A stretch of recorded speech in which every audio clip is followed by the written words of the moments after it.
Breaking news from around your world on this Thursday, January 10th, 2019.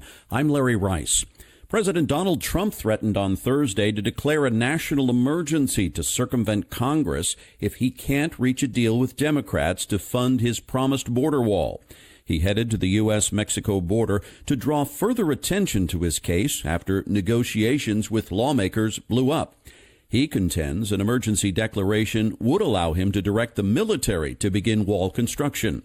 The partial government shutdown dragged into a 20th day, with hundreds of thousands of federal workers off the job or working without pay as the wall fight persisted. Trump said he won't reopen the government without money for the wall. Democrats say they favor measures to bolster border security, but oppose the long, impregnable walling that Trump envisions. Trump is asking for $5.7 billion for wall construction. Trump's comments came a day after he walked out of a negotiating meeting at the White House with congressional leaders. "I said bye-bye," he tweeted soon after, as efforts to end the partial government shutdown fell into deeper disarray. Democrats say Trump is manufacturing the emergency to justify a political ploy.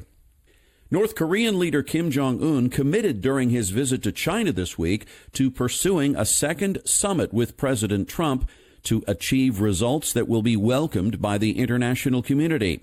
China's Xinhua news agency quoted Kim as saying, "North Korea will continue sticking to the stance of denuclearization and resolving the Korean Peninsula issue through dialogue and consultation." Xinhua said Kim made the statement after his meeting with Chinese President Xi Jinping. Trump said last weekend that the two sides were negotiating where to hold a second summit and that there would be an announcement about the plans in the not-too-distant future. Kim's just-completed trip to Beijing this week was widely interpreted as a sign the summit plans are nearly finished. Kim also said North Korea hopes its legitimate concerns would be given due respect, a reference to Pyongyang's desire for security guarantees and a possible peace treaty to formally end the 1950-1953 Korean War. He also credited President Xi Jinping with helping reduce regional tensions, and Xi has accepted an invitation to visit North Korea, although details of when he might travel there were not given. Xi has yet to visit North Korea since taking office in 2012. Meanwhile, South Korea's President Moon Jae-in urged North Korea to take firmer disarmament measures and the U.S. to reward them, suggesting Thursday he'll push for sanction exemptions to restart dormant economic cooperation projects with the North. Some experts say the sanctions relief, if pursued before South Korea's ally Washington is ready, could weaken ties with the United States and complicate efforts to rid the North of its nuclear weapons. But others say Moon simply made a symbolic conciliatory gesture toward North Korea. The two projects are South Korean tours to the North's scenic Diamond Mountain and a jointly run factory complex in the North Korean border town of Kaesong. They were suspended in the past decade along with other similar projects amid the standoff over North Korea's nuclear program. The two projects were considered key sources for badly needed foreign currency for the impoverished North. Moon said resolving the issue of the North Korea sanctions hinges on how fast North Korea denuclearizes and whether it receives reciprocal measures from the United States. He said those would top the agenda in an expected second summit between Kim and Trump. Moon said North Korea knows it needs to take clear denuclearization steps to see international sanctions lifted, and the United States also realizes that reciprocal measures are needed to match these North Korean denuclearization steps. Peace in Yemen was disrupted Thursday when a drone loaded with explosives blew up above a military parade, killing at least 5 soldiers and wounding dozens more, officials said.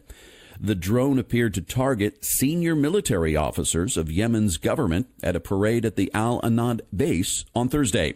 More than a dozen military personnel were injured. Houthi rebels immediately claimed responsibility for the attack, saying it targeted invaders and mercenaries. Officials said the drone was loaded with more than 150 pounds of explosive. The drone attack complicates the peace talks and raises questions about Iran's role in arming the Houthi rebels. The United Nations peace deal, brokered last month, ordered Houthi rebels to turn over the port city of Hodeidah so humanitarian aid could arrive. Police experts said it wasn't clear who should take control of the key port, however, which has led to confusion. Martin Griffiths, the UN Special Envoy to Yemen, has said he will meet with Houthi rebel leaders to reach a lasting peace agreement.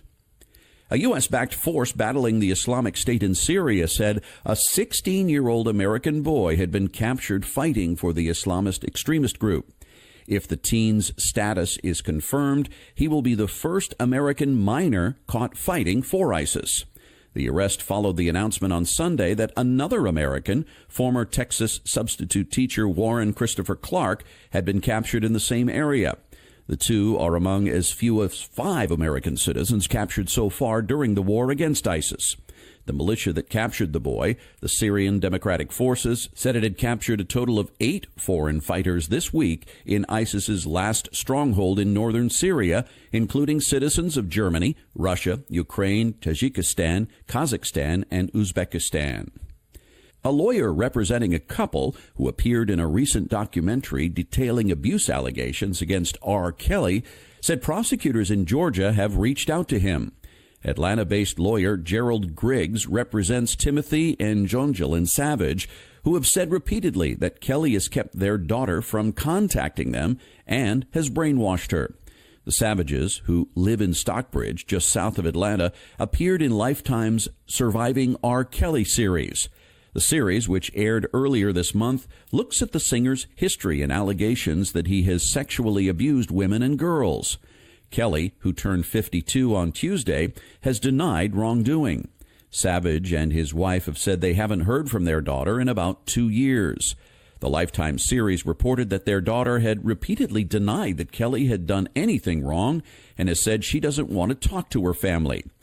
Griggs said the Fulton County District Attorney's Office reached out to him on Monday seeking contact information for witnesses.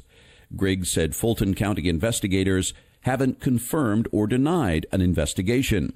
Chris Hopper, a spokesman for the Fulton County District Attorney's Office, declined to comment.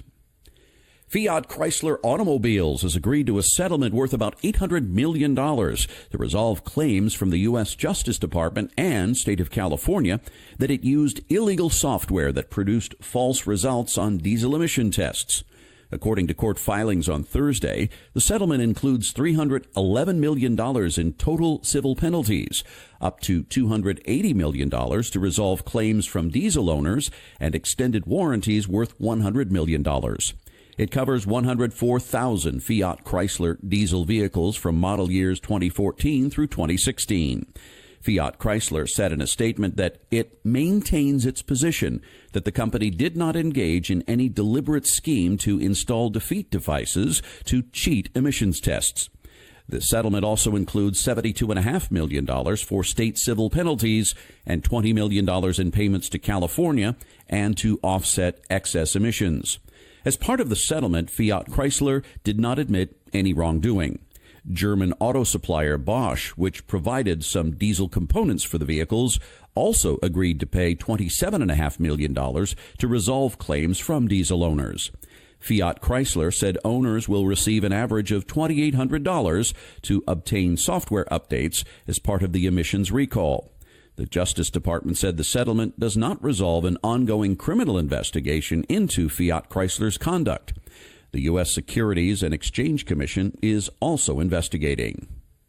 Uncertainty over the outcome of China-U.S. trade talks cast a pall Thursday over Asian markets as both sides kept mum about what lies ahead. Most Asian markets opened lower after the talks wrapped up the day before, without clear indications of whether progress was made on resolving a dispute over Chinese technology policies that has the world's 2 biggest economies embroiled in a bruising trade war. The 3-day talks that started Monday were the first face-to-face meetings since Presidents Trump and Xi Jinping agreed December 1st to suspend further action against each other's imports for 90 days while they negotiate over U.S. complaints that Beijing steals or pressures companies to hand over technology. The Chinese Ministry of Commerce issued a statement saying the two sides had detailed exchanges and would maintain close contact, but gave no details. A statement from the office of the U.S. Trade Representative didn't characterize the tone of the talks or say what would happen next. It said U.S. negotiators would await guidance on the next steps after reporting back to Washington. So far, the U.S. side has described the exchanges in a positive light. Amazon CEO Jeff Bezos and his wife MacKenzie are divorcing after 25 years of marriage following a trial separation, vowing to remain cherished friends, according to a statement posted Wednesday on Jeff Bezos' Twitter account. If we had known we would separate after 25 years, we would do it all again, they said. The Bezoses, who have 4 children, met in New York while they worked at hedge fund D.E. Shaw and married after dating for 6 months. Jeff Bezos then quit and started the online bookstore that would become an online retail giant, with MacKenzie Bezos contributing during Amazon's early days, operating from a Seattle garage. Jeff Bezos is now listed as the world's wealthiest person, with a fortune estimated at $137 billion. And that's your update for this Thursday, January 10th, 2019. I'm Larry Rice. Thanks so much for listening, and I hope you have a wonderful day.